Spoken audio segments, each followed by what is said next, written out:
Shaz Chowdhury, Pep Talk UK. It's an absolute honour to be joined by the Queen of Queensberry. Verity Panta, how are you doing? Hello, I'm doing very well. Thank you very much for having me on today. Did you like that intro? It was fantastic. I am the Queen of Queensberry. I was going to give it a curtsy. A bow, Oh, it's a bow, isn't it? maybe, perhaps. But curtsy's fine, either or. Now, for our audiences that are being introduced to the Queen of Queensberry, I get to see you most weekends at York Hall doing something I'm hoping you love. Tell us what you do. I absolutely do. I am a female Master of Ceremony. I actually am the only woman in the country that's a Master of Ceremony in the boxing ring, which is very exciting. And so I get into the ring at York Hall and announce the boxers on a Saturday night. Background, how did you get involved in emceeing and become in the boxing world anyway? That's an interesting question. I love a lot of sports very much. I've always grown up playing a lot of sports and I enjoy it. And then I live near York Hall, so I used to go and watch a lot of the events that were put on there and decided one day that I couldn't understand the MC very clearly and that was a job that I should go and do. So I did a bit of research. I spoke to Steve Goodwin, who was the promoter that night, and he pointed me in the direction of the British Boxing Board of Control, because it wasn't something I thought needed to be licensed. So that was a bit of an eye-opener. So I was sent the rule book. You have to learn the rule book and the regulations. I'm learning something now. It's quite a long journey. I got a mentor, Brett Hollywood, and I watched him in the ring a lot and what he was doing. I learnt the rule book. Obviously, you understand how it's scored and how the judges' scorecards go. I met the officials at the ringside. Then I had to have an interview with 4 board members, where they grill me on this and give me various outcomes and various weight classes and asked me to score. And then at the end of that, the easy bit came where I stood up and did an intro for somebody. And that bit I find easy because my background is voiceover. I'm a voiceover artist as my day job. So using my voice comes very naturally to me. So when and where was your debut? My debut was, surprisingly, in York Hall.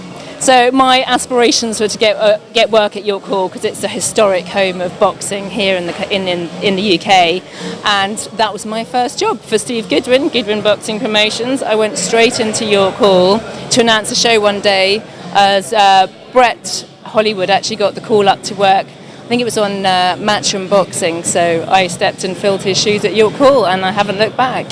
We have something missing today. Where's the lovely jacket?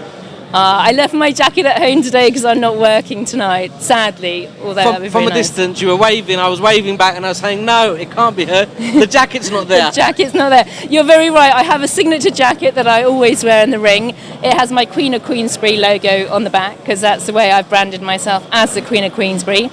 My tagline is, there's no place to hide in the boxing ring. There's no place to hide. There's no place to hide. Yeah, yeah. In terms of boxers, favourite boxers today? Today I have I love all boxers. I never like to come over, obviously, as too biased. My favourites in the ring are always the ones that come and give me a little fist bump in the ring beforehand. I like that. Obviously, women in boxing, it's still very much a fledgling sport over in the UK. I feel it's still bigger in America. So the likes of Hannah Rankins and Nicola Adams and everyone else really promoting women in boxing. I mean, I was very surprised to learn that I am the only female MC in the country. Why aren't there any more women doing this job? And as such, it is still a bit of a fight to the top. The board are very welcoming. The referees are very welcoming. I've got favourite referees. I'm not going to ask you who the favourite referees are. That sit ringside. So they're all very friendly. They're all very approachable. I sit ringside in a long line of men.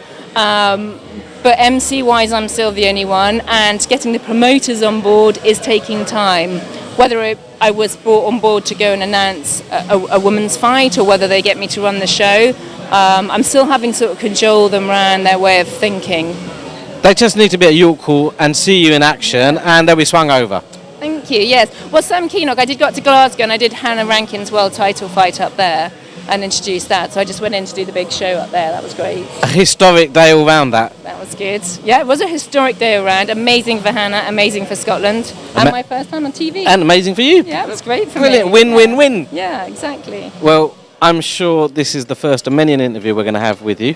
Thank you, I hope so. We love what you're doing. I love the fact you're a pioneer. I love the fact you're the first MC in the country, and hopefully have opened a door for many after you. Thank you very much. I hope so too. Well, keep doing what you do. And give me that tagline once again. There's no place to hide. Promoters, if you don't sign her up, there's actually no place to hide. Miss Banter, thank you very much for today. Appreciate it. Thank you Have a very great much. afternoon. Thank you. Too. Bye.